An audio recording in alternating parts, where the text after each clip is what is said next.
Hello everyone and welcome to the GMS Magazine channel. I am Paco Garcia, your host, and this is the RPG A Day 2021 edition series of videos.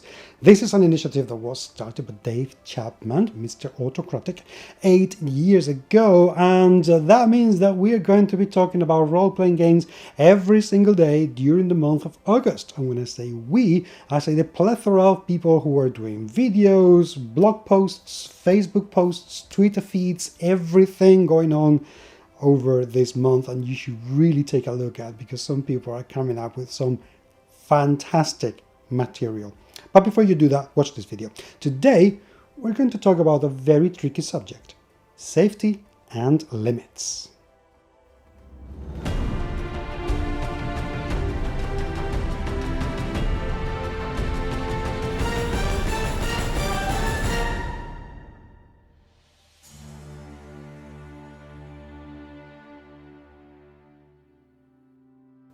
Safety and limits are topics that have brought an awful lot of vitriol and controversy to the gaming table and to the gaming scene, and basically to RPGs.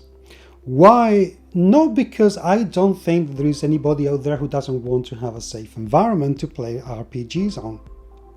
I don't believe that anybody wants that.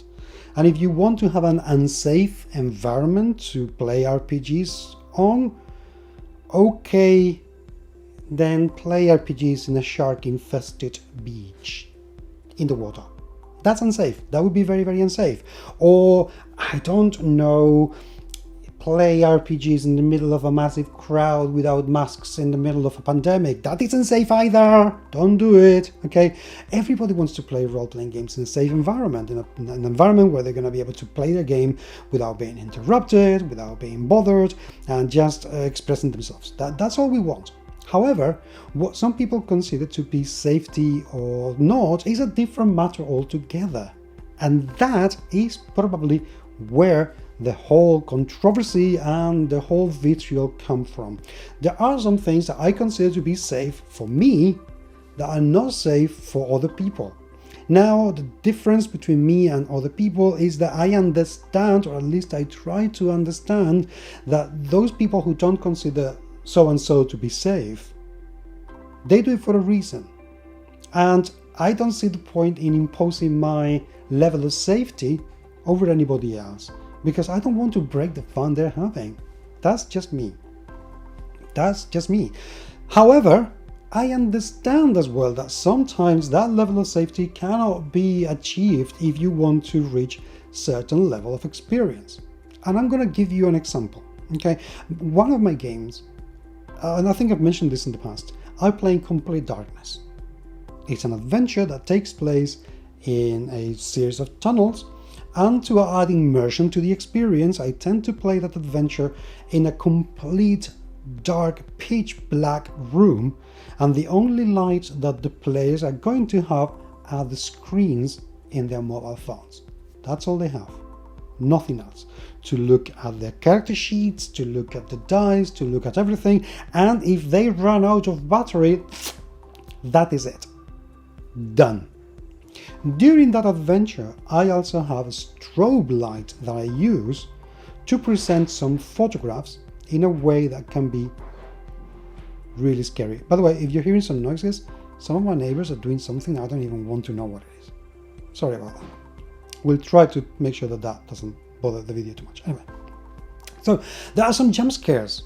Some people hate them. So, at one point I made the mistake of not disclosing this in full when I was playing at my gaming club, when I belonged to the gaming club a couple of years ago, pre-pandemic. In the middle of the game, one of the guys I was playing with asked me to stop the jump scares. I thought, well, okay. I didn't ask for any explanation. He volunteered it and said, I had a heart attack just a year ago. Having jump scares is not the wisest thing or the healthiest thing for me. Okay. Fair enough. If he hadn't told me, I would still have stopped the jump scares because not everybody likes them. And are they completely intrinsic, necessary part of the adventure? No, they add to the experience, but they're not completely necessary. So I decided, I would have taken them out anyway, but obviously his life was in danger. And I didn't want to have to do my training with him, because, come on, I'd rather not have anybody dying. Can you imagine the headlines later on? Man dies during an RPG adventure. Packer kills somebody with a jump scare. What? No, I don't want that. I don't want that. So that is the level of safety that you need to take a look at, and that's why we have to have limits. Now, it's just a matter of disclosing those limits beforehand, both as a player and as a GM. I never, even if they don't ask, I never approach a table where I cannot say, hey, I rather don't see so and so and so.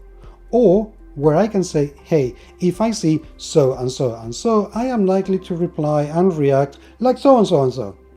Come on, you display homophobia in front of me, and I am going to react big time. Get over it. No, then don't have a homophobia near me. It's as simple as that.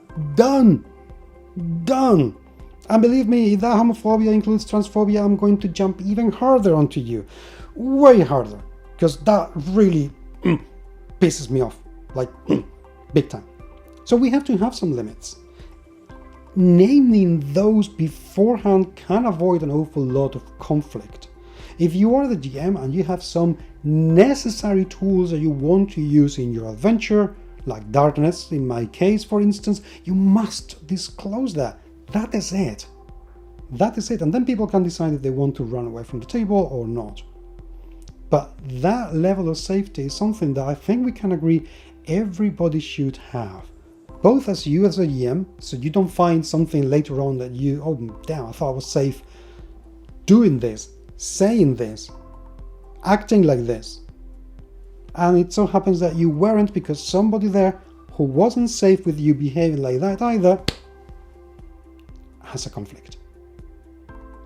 But let's not make a mistake in here, and let's take this out of this video. Safety is important for everybody. And if you're saying, oh no, I don't need any safety of any kind, you're just kidding yourself. And if you think you aren't, I invite you to play with me face to face at a table, because I guarantee you that it will be a point where you will need safety. Trust me. And no violence or anything at all like that. I'm just a very brutal GM when I want to. Talk to you tomorrow.